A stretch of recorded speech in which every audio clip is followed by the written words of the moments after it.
Hi guys, good afternoon guys. Welcome to my channel ulit. Kahit bago lang tong channel ko. Ngayon guys, turuan ko kayo kung paano gumawa ng veggies pizza. Dun sa mga walang oven guys, tuturuan ko kayo kung paano gumawa ng pizza na walang oven. Pero bago lang guys, huwag niyo kalimutan mag-subscribe para matulungan niyo naman akong mag-grow tong channel ko.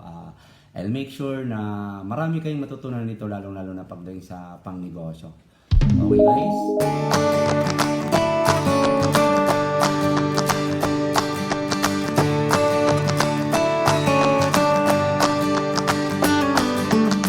Gagamit tayo ngayon guys ng dalawang all-purpose flour. Kung wala kang all-purpose flour, fresh flour pwede. Half teaspoon ng asin, 1 tablespoon na shortening. Kung wala kayo, pwede lang itong 2 tablespoon na olive oil, 2 tablespoon na asukal, saka isang teaspoon na yeast. Tapos, kung 3/4 grams na 3/4 cup na tubig. Gagawin nyo guys, i-mix nyo lang yung asukal. Mix nyo lang yung asukal dito sa tubig. Bake mo lang yung yeast ng 5 minutes. Yan, tapos 3 minutes. Tapos yan mo na umalsa. Tapos mix mo na itong mga ingredients.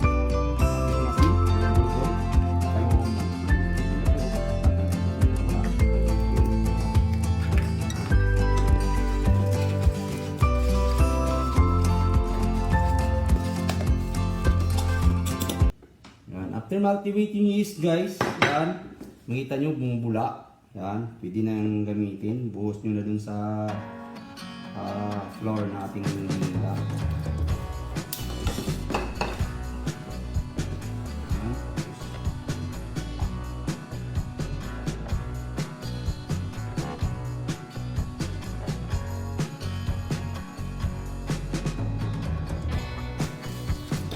So ganito guys.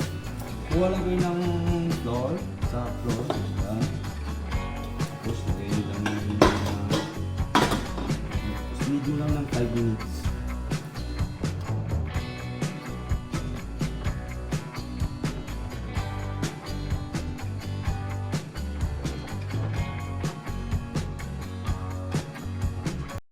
Pag ganito na yung dough natin guys, yan. Grease nyo lang tong fan ng oil.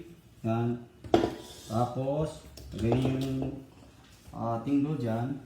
Tapos, ating papansahin ng 30 to 40 minutes. Atin siyang balikan mamaya. Pag patakpan lang natin yan, antayin natin ma-double size yung... Ito na ang ating pizza dough guys. Double size na guys.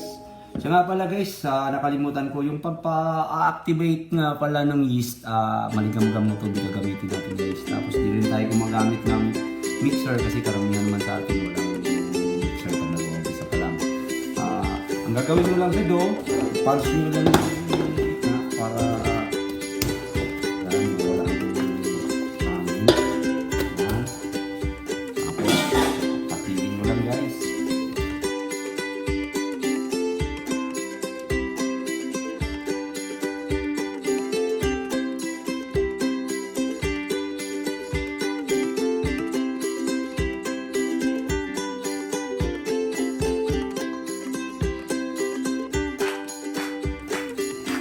Guys, ito na ating dough guys.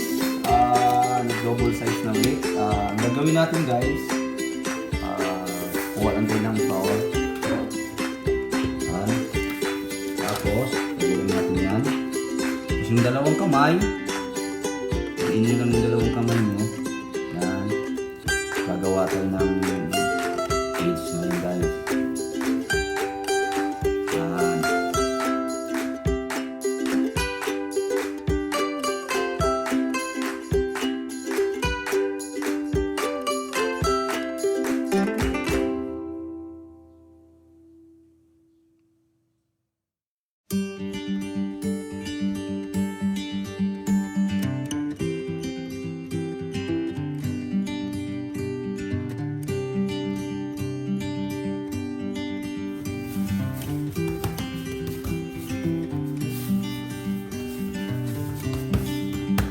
guys, tapos na yung ating pizza plate. Sukin mo lang ng init guys para mawala yung mga bubbles. Yan. Tapos, lagyan na tayo ng sauce guys.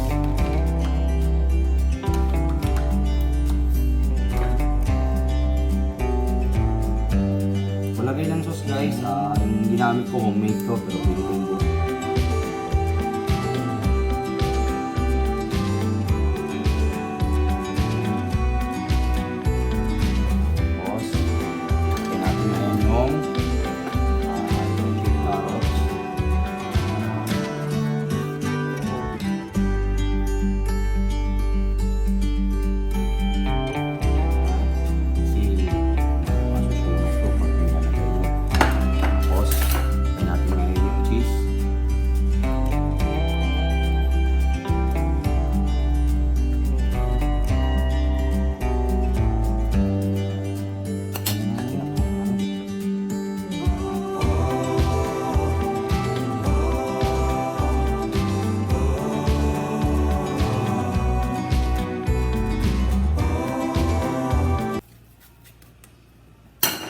Guys, yan, sisalang natin ng 20 to 25 minutes. Tuturuan ko kayo kung paano isalang na walang oven. Okay guys, ito guys, kung wala kayong oven guys, ang gagawin nyo, kung meron kayong kawali o kaya pan, lagyan nyo lang ng asin. Asin guys, para pang ano din sa moist ng papet yan guys.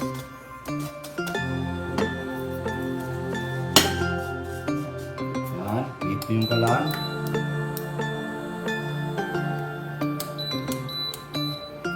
Tapos lagyan nyo ng sal. Yan. Tapos salang yung pizza natin. Yan. Yan. 20 to 25 minutes. Medium heat. Yan. Tapos kaya natin yung takip. Balikan natin mamaya guys. Silipin natin ang ating pizza. Ito nating pizza guys, tignan na natin.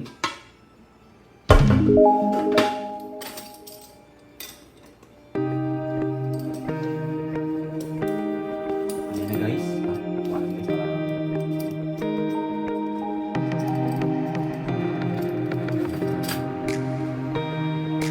guys.